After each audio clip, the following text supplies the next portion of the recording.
A 66-year-old Shai died at his Soweto home on Saturday morning. He starred in some of the SABC's best dramas, including Yizo Yizo, Soul City, Bophelo, Semphego and Generations. He was also a gender-based violence activist and one of the founding members of the Free Filmmakers of South Africa. We're now joined by Zodwa Zwane, former personal assistant to the late Winnie Mandela, spent time and worked with Patrick Shai in the last days of his life in their NGO work. Zodwa, thank you so much for making the time to talk to us today. Thank you so much, Desiree, and good morning to you and the viewers. Just to remind us of how you knew the late Patrick Shai. My first encounter with him was in 2018, after the passing of Mrs. Winnie Mandela.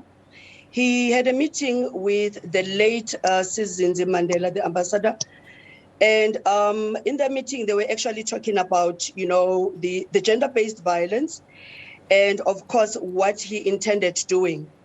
But in that meeting, he also told her that he was going to, he's collecting clothes for the orphans of the femicide, So I was in that meeting, and I then collected clothes, mostly from the granddaughters of Mama Winnie Mandela, which I then took to him because that event was going to take place at Jabulani Mall. So I've known him for that long. But this year, on the 10th of January, I was called by Tami Madondo, who is one of the directors of Kulumandota. And we had our meeting, and in that meeting, then he told me about the project that they wanted to do as Kulumandota, which I honestly got interested in. And on the 11th of January, then we had a meeting, myself, Tami, and Patrick. It was a fruitful meeting, and then I then set up a meeting with the MEC who leads the FBO, because that project honestly needed the bishops, the church leaders, and of course the traditional healers and the traditional leaders. So we had that meeting on Tuesday. It was a very fruitful meeting. He was excited about it, and though he was disturbed by whatever that disturbed him. So we came back from that meeting, and on Thursday, we had another meeting, which I set up with one of the business people here in Soweto. And so it was also a fruitful meeting. And, you know, one of the things that he said, you know, which always rings in me, is that he said, because if I've met Patrick Shai 4 times between the 11th and Saturday, we've prayed 4 times. Every time we met, we would pray. So we honestly, I was so much close these days with him. Yeah. It's interesting that in the week that he passed away, you spent 2 days with him in that week. Can you give us Yes. a sense of his demeanor, his mood in those days?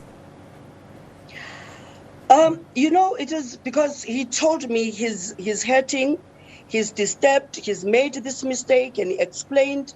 And I understood, but I kept on saying, you're being too hard on yourself. I mean, really, you're being too hard. You have apologized, you're okay.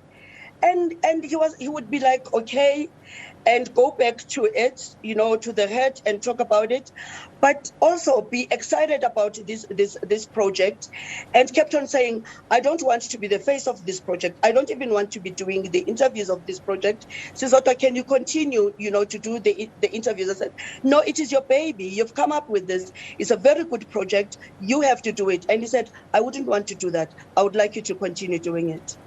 You know, of course, with the Kulumandota guys that on that project. Although he was displaying signs of distress, was there any indication of the depth of that distress that it would lead to him taking his life?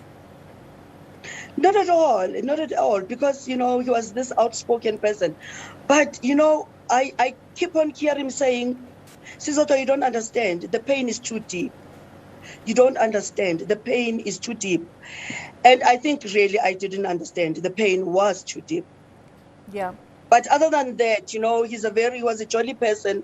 So whether the pain is deep, you wouldn't see, because he would again talk about something exciting, something about this project. So I never even expected this to be. And on Saturday morning, I sent him a text. I said to him, Budi, I'm just thinking of you, and you are in my thoughts and prayers. Let's talk, after the funeral, because I was attending a funeral. I said, let's talk after the funeral, because he was going to have a meeting, on Monday regarding this project. And my message was extremely late.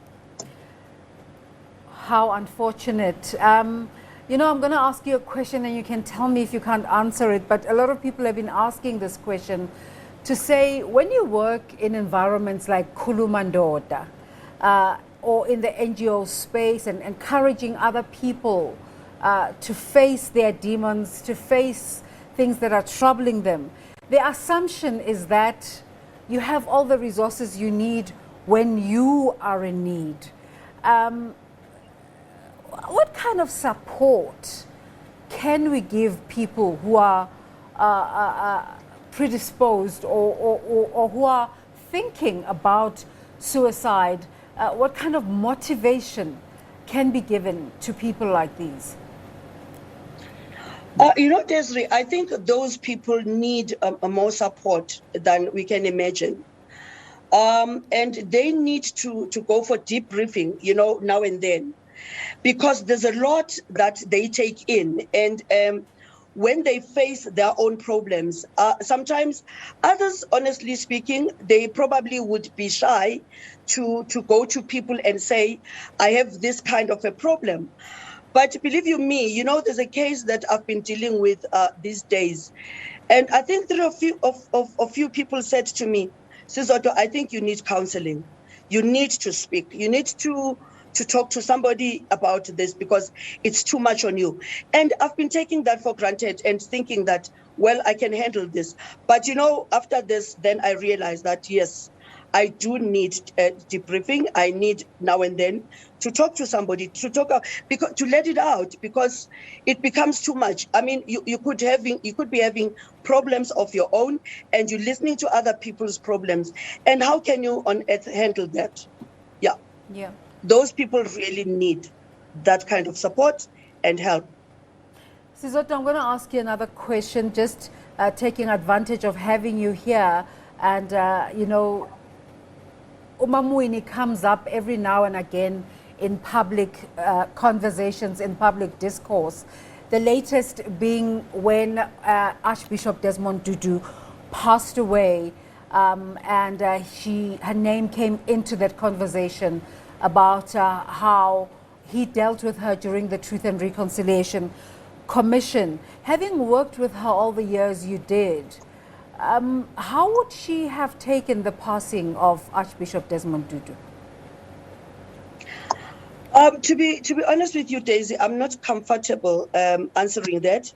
However, one of the things I now know is that Mrs. Mandela forgave everybody before she passed away. She discussed that with me.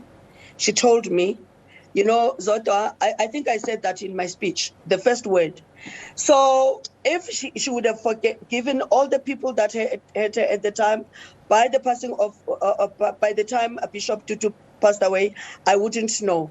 But one thing I know for sure is that before she passed away, she forgave everybody. So it's for us to even think. I honestly can't think of whether she would have forgiven him or not. But I know for the fact that she forgave everybody that had her. Yeah, and I know you're not a politician, but we've recently just come out of the local government elections, and the fortunes of the ANC once again dwindling. Are you able to take us into some of the conversations you would have with her about the things that are happening within the ANC and the signs that the ANC, some analysts have said this could be signs of the beginning of an end of the ANC? A lot of people that have been in contact with Mama, will tell you everything that she predicted is happening. And one of those are the results of the local government elections. The local government. And it would have hurt her a lot, but it's something that she expected, saying, if we don't fix some of the things, this is what is ultimately going to happen. So it would have hurt her a lot, but not that she did not expect it. But I think she would have all still worked on it, that she says to people, please give us another chance. She would not give up on the ANC. That's one thing we all know. She would not give up on it. She would try and work on it and say, let us fix things. Let us go back to people and show them that we can do better. Yeah. You worked with her for many years. What are you doing these days? I'm in the Premier's office. However, a lot of people still come to me asking for help. Like I'm saying, that people have been saying that, Sizotwa, you need to go for counseling, because people come up with problems, and some of these problems are just huge. And they don't come to me because I'm just Zodwa Zwane. They come to me because they still believe the office of Mrs. Mandela can still help. Even the case that I'm talking about, that is so huge. And surprisingly, Desiree, when I asked the lady who referred this girl to me, this lady says to me, it was at Mama's funeral that this girl told her this problem. And at Mama's funeral, this lady says to this girl, on Monday, go back to Mama's house and ask for the number of the personal assistant. She's the only one that can help you with this problem. But it's so huge, and I've been trying to help these girls, since 2018. But yeah, that's what I'm doing. I'm just helping whoever that comes to me with those problems. And fortunately, the Premier is supportive in this. So yeah, that's what I'm doing now. Zodwa Zwane, thank you so much for speaking to us today. Of course, the conversation was about how you spent the last few days of Patrick Shai's life with him, but evidently, clearly with a person such as yourself, the conversation will go into other spaces. But thank you so much for making the time. Thank you so much, Sister. Zodwa Zwane is the former personal assistant of the late Miss Winnie Mandela. Let's take a break.